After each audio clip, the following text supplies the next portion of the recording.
Hey everyone, welcome to KU Sports Omaha edition. Once again with Tom Keegan, I'm Matt Tait.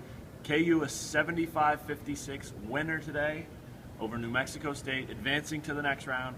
We could talk about KU's defense. We could talk about Frank Mason's big game. We could talk about their balanced scoring and their hot three-point shooting. But really, shouldn't we just move on to KU Wichita State because it's happening? Well, you also forgot Brandon Green's Fair enough. three-point shooting and the slump was broken by a baseline jumper, like a baseball player breaks a hitting slump with a bunt. Nice. He hits that baseline jumper in rhythm. He was in rhythm the rest of the game. That's huge for KU. This guy's back. He loves the big stage. Frank Mason was terrific, but right from the warm-ups, they started with a layup line with no ball. That was awesome. Yeah, that was Evan really cool. Manning's idea, according to Brandon Green. A lot of this. Yeah. It was really cool. And then they just looked so eager to play in that warm-up. I didn't see any nervousness or anything. No. That's a great sign. Now, the game we all want. Absolutely. It's amazing. And we both watched the Wichita State-Indiana game.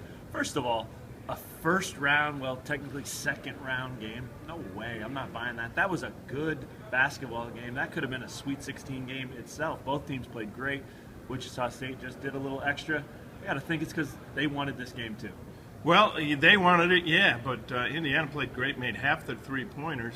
That's how good Wichita State is. Right. That's how good point guard Fred Van Vliet is. Yeah. Ron Baker 0 for 5 from 3 today. He and Van Vliet both made 9 of 10. Yeah. They've played in so many big games for a team that plays in a conference that doesn't have a lot of big games. Yeah, it's amazing. I mean, Baker was 3 of 13 overall, and just time after time in the last 2 minutes, stepped to the line, ice, no problems.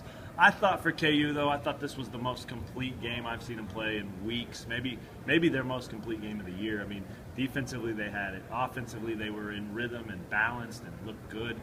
Their energy was up, as you mentioned. Would you agree? One of their best complete games? Yeah, definitely. I mean, you have the game in Texas and some others. Sure.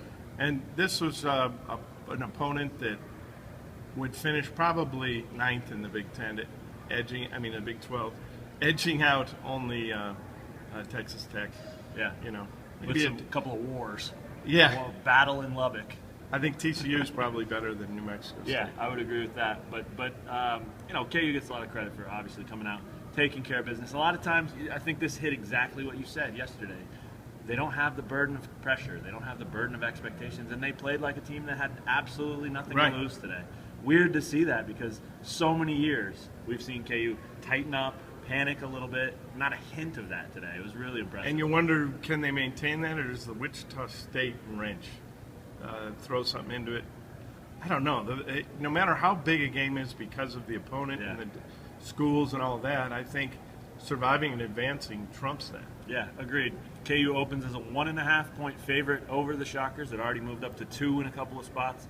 Probably not going to move much from there. We'll have a full day of Media Day tomorrow right here at the CenturyLink Center. All kinds of angles. Kansas, Wichita State, Perry Ellis against his old teammate. Ron Baker's a Kansan. The Sunflower State Showdown. Sorry, Wildcats, you're out of this one. All kinds of good stuff. So we'll have that all day tomorrow. Blogs. We'll bring another video to you. Benton Smith, our photographers. Gary Bedore.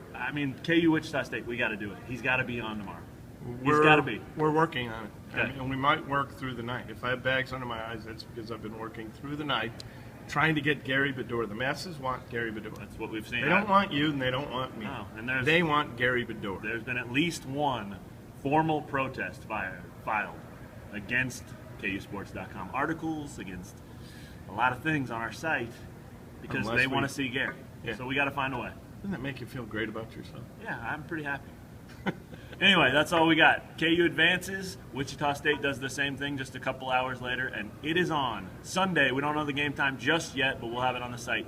Thanks for checking out this episode of KU Sports Extra Omaha, and stay tuned to KUsports.com for everything you could possibly want from the Big 12 NCAA tournament. Tom Keegan, I'm Matt Tait. We'll talk to you guys next time.